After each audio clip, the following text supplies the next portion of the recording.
Assalamualaikum warahmatullahi wabarakatuh. Kepada Pak Fajar selaku dosen TK, saya Evan Aditya MP dengan NPM 2023 15500037 akan mempresentasikan tentang si Pitung jagoan Betawi yang gegerkan Belanda. Si Pitung lahir pada tahun 1866 di Kampung Pengumben, sebuah pemukiman kumuh di Rawabelong dekat stasiun Palang Merah yang sekarang ini disebut Stasiun Palang Merah. Putra keempat pasangan Bang Piung dan Mbak Pina, ini bernama asli Salihun. Menurut riwayat lisan, julukan si Pitung berasal dari frasa Jawa, yaitu pituan atau pitulung, yang berarti 7 sekawan yang tolong menolong. Semasa kanak-kanak, Salihun berguru di pesantren Haji Naipin, tempat ia diajari mengaji, dilatih pencak silat, dan dibiasakan untuk waspada terhadap keadaan di sekitarnya. Dalam cerita si Pitung ada 3 versi. Versi yang pertama adalah versi Indonesia. Di versi Indonesia, si Pitung terkenal sebagai sosok pahlawan yang dermawan, yang sering menolong rakyat kecil. Di versi kedua ada versi Belanda. Di versi Belanda, Pitung dikecam sebagai penjahat yang melawan pemerintahan dan sering membuat onar. Yang ketiga versi Cina. Di versi Cina ini tidak disebutkan ya. Cuman memang yang beredar di masyarakat itu ada 3 versi. Versi Indonesia, versi Belanda, dan versi Cina. Awal legenda. Si Pitung ini dibesarkan dengan latar pendidikan di sebuah pondok pesantren perguruan Haji Naipin. Sehingga ia mampu mengaji dan berkepribadian yang baik, si Pitung mulai melakukan aksi perampokannya pada tahun 1892 sampai 1893. Mulanya si Pitung selalu membantu ayahnya menjual kambing di pasar Tanah Abang. Hingga suatu hari ada komplotan bandit Belanda dan Tionghoa yang merampok uang dari hasil berjualan kambing ayahnya. Si Pitung ini sangat kesal dan sakit hati karena perbuatan para bandit tersebut. Pitung pun mempelajari bela diri demi melawan bandit-bandit tersebut sampai akhirnya ia berhasil menemukannya dan melawannya. Padahal niat si Pitung itu menguasai bela diri menjadi seorang jagoan desa, bukan semata-mata menjadi sosok yang ingin ditakuti. Mainkan ia ingin melawan para bandit yang sekaligus tuan tanah Belanda yang kerap menindas warga miskin lemah dengan tindakan semena-mena. Nah, si Pitung ini lalu bergabung dengan komplotan perampok. Nah, si Pitung ini merampok ini bukan semata-mata untuk dirinya sendiri, tapi untuk membagikan hasil rampokannya kepada warga miskin dan menyumbangkannya ke masjid-masjid.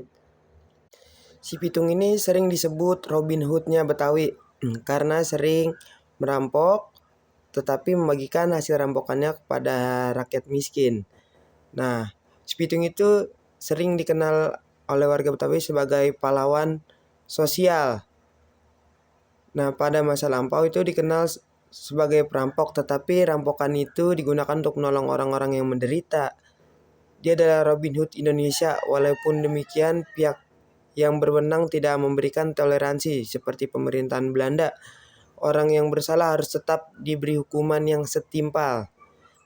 Nah, beragam pro dan kontra itu menyelubungi legenda si Pitung ini. Tetapi pada dasarnya tokoh si Pitung adalah cerminan pemberontakan sosial yang dilakukan oleh orang Betawi terhadap penguasa pada saat itu, yaitu Belanda. Apakah hal ini benar atau tidak? Kisah si Pitung begitu harum didengar dari generasi ke generasi oleh masyarakat Betawi sebagai tanda pembebasan sosial dari belenggu penjajah. Hal ini ditunjukkan dari rancak si Pitung di atas bagaimana si Pitung begitu ditakuti oleh pemerintah Belanda pada saat itu. Si Pitung perampok yang ulung. Nah, kabarnya ini si Pitung ini merampok kediaman Haji Saifuddin, yaitu tuan tanah asal Bugis, Sulawesi Selatan. Aksi perampokan tersebut menyebar luas sampai dimuat dalam surat kabar Hindia Walanda pada 10 Agustus 1892. Peristiwa ini bukanlah terjadi 1-2 kali. Pitung kerap merampok rumah tuan tanah lain untuk mengambil hasil rampasan mereka dan membagikannya kembali ke warga-warga miskin. Hampir semua tuan tanah sudah mengenal si Pitung, bahkan ketika mereka mengalami perampokan, namanya selalu diincar dan diburu oleh kepolisian Belanda. Nah, si Pitung ini sudah berapa kali tertangkap oleh Belanda, kemudian lepas lagi, dan pernah kejadian juga si Pitung itu tertangkap bersama temannya Ji, lalu dia lepas gara-gara ada yang meminjamkannya linggis. Nah, jadi dia bisa lepas dan memanjat tembok. Nah, pemerintah kepolisian Belanda juga sampai menurunkan AMF Hine sebagai kepolisian Karesidenan Batavia. Hine ini selalu memburu si Pitung dengan berbagai cara, sampai dia ke orang pintar atau dukun ingin mengetahui cara untuk melumpuhkan si Pitung. Kabarnya ada beberapa kesaktian si Pitung. Si Pitung itu merampok tuan tanah dan melawan Belanda, itu dia mempunyai ilmu. Makanya dia bisa lolos dari tangkapan Belanda dan kabur. Si Pitung itu mempunyai ilmu kebal senjata. Dia tidak mempan dengan senjata apapun, dan dia juga mempunyai ilmu rawa rontek, yang kabarnya sih ilmu dari rawa belong. Nah, ilmu rawa rontek tersebut terkenal karena ilmu rawa rontek itu bila tangan tertebas, itu bisa tangan atau bagian tubuh yang tertebas bisa nyambung lagi dan bisa hidup kembali. Nah, itu kesaktian si Pitung. Nah, kematian si Pitung itu ada beberapa versi dan jadi pro dan kontra. Nah, ada yang bilang tuh yang pertama itu kematian si Pitung diakibatkan oleh peluru emas yang ditembakkan oleh Hine kepolisian Belanda, yang ia dapatkan dari peluru emas tersebut ia dapatkan dari orang sakti atau orang pintar zaman dahulu, yang kemudian memberikan peluru emas tersebut ke Hine polisi Belanda dan menembakkan peluru tersebut ke tubuh si Pitung sehingga si Pitung mati. Yang kedua, ada yang bilang kalau misalnya si Pitung itu mati karena jimatnya diambil atau dicabut sehingga kesaktiannya menurun atau hilang. Yang ketiga itu kesaktiannya, ada yang bilang kematian si Pitung itu karena rambutnya dipotong. Nah, rambutnya dipotong sehingga kesaktiannya hilang. Yang keempat itu karena si Pitung mempunyai ilmu rawa rontek, nah sehingga dia harus dibunuh itu dengan cara dipotong-potong bagian tubuhnya agar tidak bisa menyatu lagi. Nah, dikubur secara beda tempat. Nah, ada yang bilang versi itu. Jadi kematian si Pitung itu pro dan kontra sih. Banyak kontroversi yang mengatakan. Nah, terus di kuburnya itu kematian si Pitung itu ada yang bilang dimakamkan di daerah Kebon Jeruk Jakarta Barat dekat kantor Telkom. Ada yang mengatakan juga makam si Pitung itu ada di daerah Tapos, Depok. Ada yang mengatakan juga jasad si Pitung itu dimakamkan di hutan Jati Jajar, Depok. Berikut ini adalah peninggalan si Pitung. Yang pertama ada rumah si Pitung yang berada di Marunda.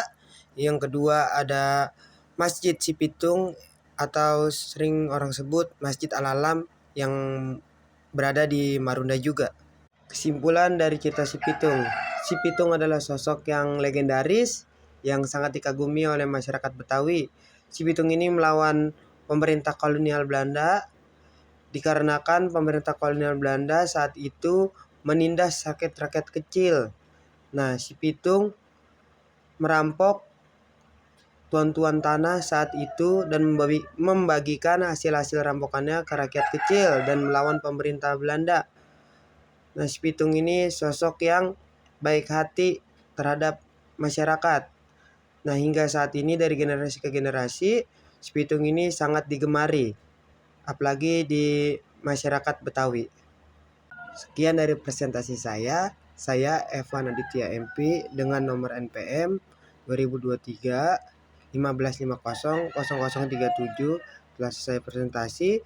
Mohon maaf bila ada kesalahan kata yang menyinggung perasaan teman-teman dan dosen sekalian. Mohon maaf, saya pamit undur diri. Wassalamualaikum warahmatullahi wabarakatuh.